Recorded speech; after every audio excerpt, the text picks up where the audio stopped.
Hi guys, तो स्वागत है आपका फिर से। तो आज हम लोग बात करने वाले हैं क्या सही में क्रिकेट बैटिंग में जीता जा सकता है। तो ये चैनल बनाने का अगर देखा जाए तो कोई फ़ायदा ही नहीं हुआ अगर जीता नहीं जा सकता या कोई चीज़ करी नहीं जा सकती। तो शॉर्ट में अगर आप ब्रीफ में आगे तक नहीं देखना चाहते तो मैं यही बताना चाहूँगा, हाँ जीता जा सकता है। लोग जीतते हुए आए हैं। ये जो बना रखा है ना लोगों ने कि यहाँ कोई नहीं जीतता, लोग सब हार जाते हैं, ये बस एक तरीके से कह सकते हैं कि 90% लोगों के साथ होता है या हो नहीं होना है, क्योंकि 90% लोग अपने दिमाग पे इन सब चीज़ों पे कंट्रोल नहीं कर पाते। तो आज हम लोग बात करेंगे कि क्या क्रिकेट बैटिंग में सही में जीता जा सकता है और किन तरीक़ों से जीता जा सकता है। अगर जीतना भी है तो आपको किन तरीक़ों से बुकी के ऊपर अपनी एज बना के जीतना है। अगर आपको जीतना है तो ये वीडियो पूरा देखिए एंड तक। सबसे पहले स्टार्ट करते हैं इंट्रोडक्शन। तो इंट्रोडक्शन की तो आप लोग को कोई ज़रूरत नहीं है, जो भी ये चैनल रहेगा वो मेनली क्रिकेट बैटिंग के बारे में ही है, या और किसी बैटिंग या और किसी स्पोर्ट्स या और किसी कसिनो रूले ब्लैक जैक किसी और चीज़ के बारे में नहीं है। मेन ये क्रिकेट बैटिंग के बारे में है। तो क्रिकेट बैटिंग का इंट्रोडक्शन तो क्या ही आपको पता है, क्रिकेट मैच में बैट करना, किसी टीम पे सट्टा लगाना, क्रिकेट बैटिंग। तो फिर स्टार्ट कर दें।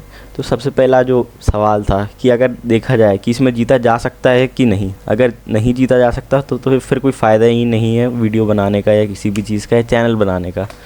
पर लोग जीतते हुए आए हैं क्या? आपने देखा होगा कि कोई जीता आपके सामने, आपने देखा है कि लोग अब बर्बाद हुए हैं, ये हुए। किसी को आपने सुना कि ये करोड़पति बन गया, ये बन गया। आपने भले ही फैंटेसी में सुना हो, पर आपने क्रिकेट बैटिंग में नहीं सुना होगा कि ये इसने इतने करोड़ कमा लिए। बुकी अमीर बनते गए पर पंटर कभी अमीर नहीं बन पाया। फैंटेसी में आपने देखा होगा कि ये 1 करोड़ जीत गया, ऑटो रिक्शा का ऑटो रिक्शा चलाने वाला उसका बेटा इतने जीत गया, इतने जीत गया। वो सब चीज़ें तो एक तरीके से मार्केटिंग है। पर अगर देखा जाए क्रिकेट बैटिंग में जीता जा सकता है। फैंटेसी में तो मैं उसका एक्सपर्ट नहीं हूँ, पर जहाँ तक मुझे पता है वहाँ 20% तक का कमीशन रहता है। कि जैसे मान लीजिए आपने 1000 रुपये डाले, मैंने 1000 रुपये डाले, जो पॉट बना वो बना 2000 रुपये का, तो उसमें से 200 रुपये वो फैंटेसी कंपनी रख लेगी, बचे 1800। उसके ऊपर गवर्नमेंट टैक्स लेगी, उसके ऊपर TDS लेगी, तो उसमें तो एज आपकी ना के बराबर है। तो उसमें तो जीतना एक तरीके मेरे हिसाब से नामुमकिन है। पर हम लोग जिस फील्ड के एक्सपर्ट हैं वो है क्रिकेट बैटिंग, तो इसके बारे में बात करते हैं। इसमें जीता जा सकता है एक तरीके से, इसमें जीतना पॉसिबल है। पर लोगों को अपना माइंडसेट, जो कोई भी चीज़ है ना, कहते हैं कि आपको आपका सबसे पहले सोच बदलने की ज़रूरत है। लोग सोचते ये हैं कि इसमें नहीं जीता जा, और खेलती भी इसी में है। देखिए ना कैसी कॉन्ट्राडिक्शन की बात है कि लोग मानते भी ये हैं कि इसमें नहीं जीता जा सकता और खेलते भी इसी में। जब भाई आपको या तो आपको ये मानो कि इसमें नहीं जीता जा सकता और तुरंत छोड़ दो, पर एक कहीं ना कहीं कहते हैं ना सबकॉन्शियस माइंड में, आपके अचेतन मन में ये धारणा है कि इसमें जीता जा सकता है, तभी आप बैठे। वरना आप कोई एक्शन वो नहीं करते जो आपको पता चले कि इसमें ये पॉसिबल नहीं है। पर इसमें आपको लगता है कि आप ये चीज़ कर सकते हैं, तभी आप इसमें इन्वॉल्व है, वरना आप अभी तक छोड़ के जा चुके होते। तो मैं बताऊंगा इसमें कैसे जीता जाए। तो मेन जो एक फैक्टर है वो है स्किल। अब जैसे ये जो फैक्टर है लक, इसमें 3 फैक्टर्स रखे मैंने, बैंक रोल मैनेजमेंट, लक और स्किल। अब जैसे लक है, लक तो आपके हाथ में नहीं है ना, तो आपको लक का फैक्टर कम करना है, आपको स्किल और बैंक रोल मैनेजमेंट बढ़ाना है।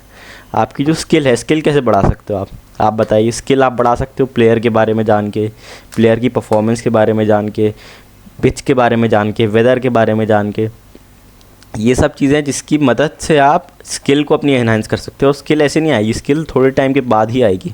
भले ही आपको कितना भी अच्छा टिपर मिल जाए, भले ही आपको कितना भी अच्छा वो मिल जाए जो आपको अच्छी प्रोडिक्शन दे, पर स्किल जो है वो पर्सनली खुद। अब जैसे आपको कोई अच्छा टिपर मिल जाए, अब वो तो भाई 1000 लोगों को एडवाइस कर रहा है ना, 1000 लोग तो जीतते ही नहीं है। आपने सुना हो तो मुश्किल से 100 में से 5-6 लोग जीतते होंगे, इस पर 5-6% का रेशो रहता होगा।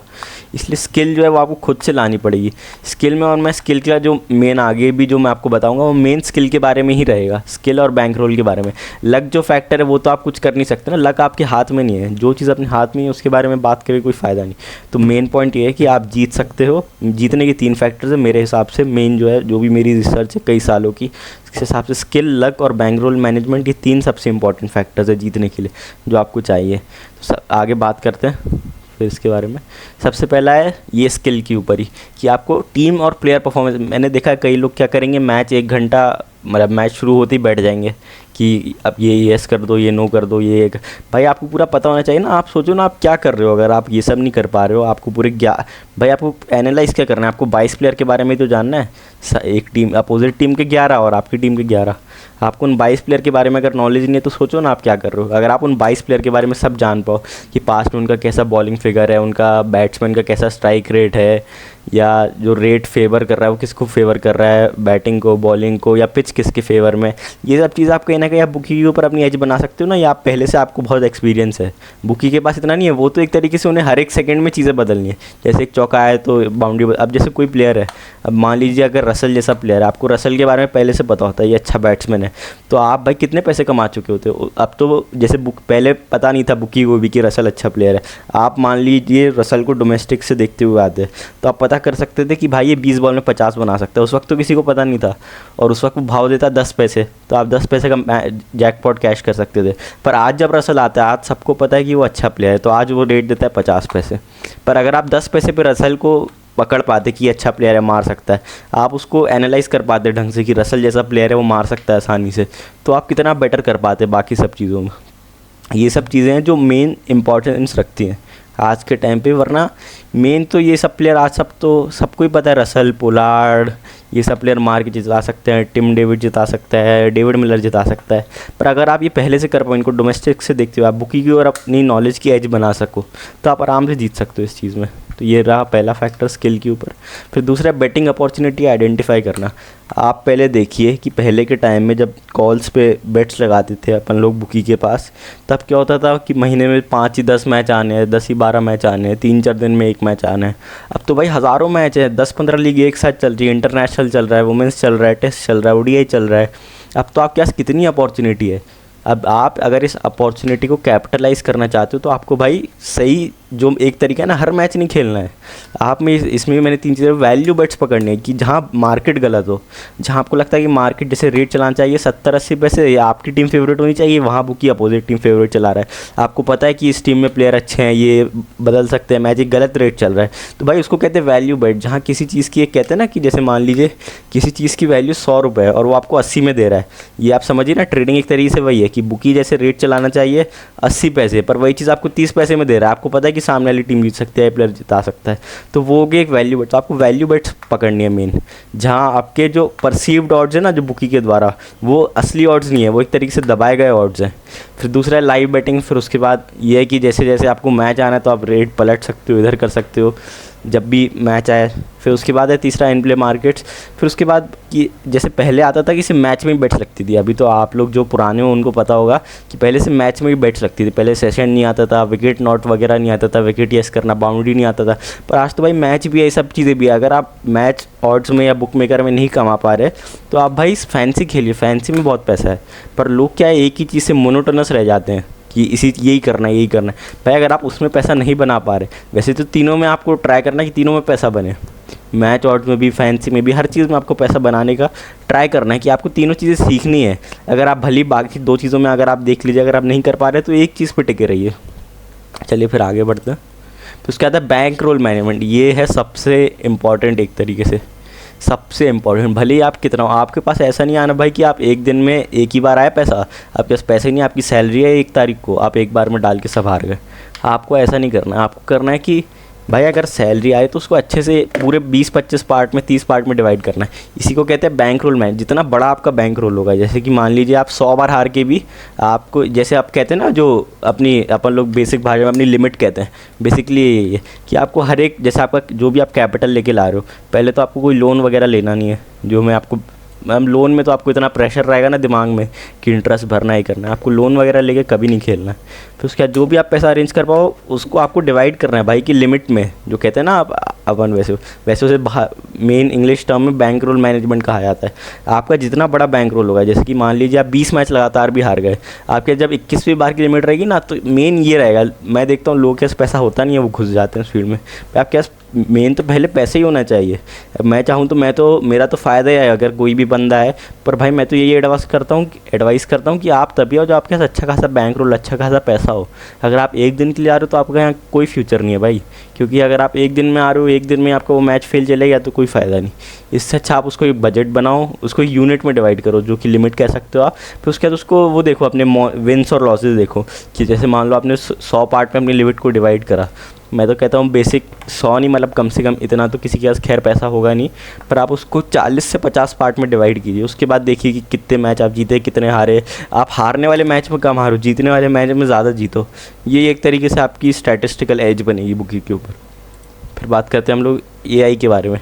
ये जो मेन डिफरेंशिएशन रहने वाला है मेरा इस चैनल पे वो रहेगा इसी एआई के ऊपर।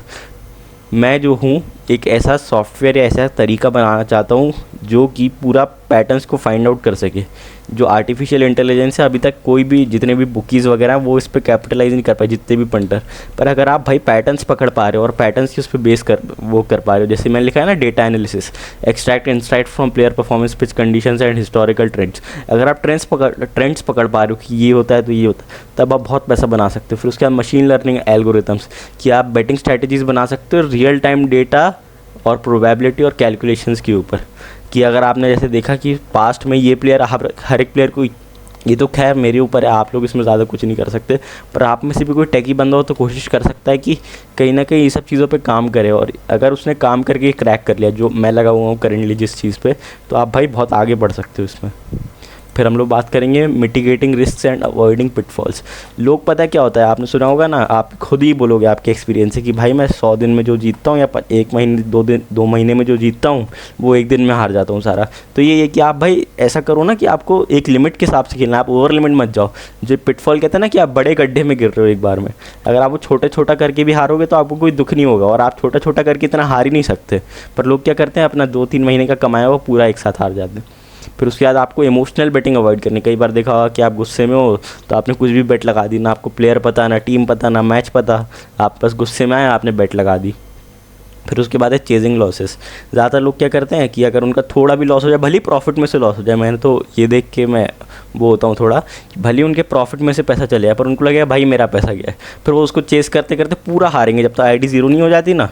पर उनको लगता है कि भाई ये लॉस कवर करना है, लॉस कवर करना है। लॉस कवर करते करते के चक्कर में लोगों की कब्र खुद जाती है। लॉस कवर तो कभी नहीं होता, लोग अपने लॉस को चेस करते रहेंगे इमोशनल, यानी कहीं उनका मूड ख़राब है तो कहीं कुछ भी बेट लगा देंगे। फिर ओवर कॉन्फिडेंट, कोई मैच उनको लगे अरे ये मैच तो नहीं है, अरे इसमें रसल है, या ये सेशन तो ये सोना ही अभी रसल है, पुलाड़ है, 20 बॉल में 25 तो बन ही जाएंगे, इतना सेशन कम क्यों दे रहा है। पर भाई ये इसलिए क्योंकि ये आप ओवर कॉन्फिडेंस या इमोशनल, या इसमें आपको एक तरीके से स्टोइक रहना पड़ेगा। अगर आप अपने इमोशंस को हावी देने होगे तो आप कभी नहीं कमा पाओगे इस फील्ड में। फिर बात करते हैं कंक्लूजन के बारे में कि भाई कमा सकते हैं नहीं कमा सकते। तो मैंने आपको स्टार्टिंग बताया इसमें कमाया जाता है, लोग कमाते हुए आए हैं, भले ही कम लोग कमाते हुए आए हैं। जितने भी टिपर्स हैं उनने तो आज तक किसी को नहीं कमवाया ना आपको।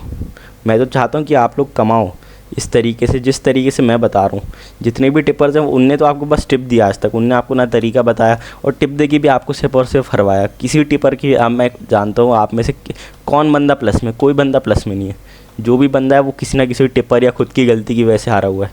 तो भाई मैं तो कह रहा हूँ भले टिपर्स ने सही काम किया पर आपकी ज़िंदगी तो नहीं सुधरी ना। आपने तो घर नहीं लिया, सारे टिपर्स ने घर गाड़ी ले ली, सब वो दिखाते, पर आपकी ज़िंदगी नहीं सुधरी। उनने बुक का पैसा खा के प्रमोशन कर करके। पर आपकी लाइफ, मैं ये चैनल बना रहा हूँ जिससे आप सीख पाओ।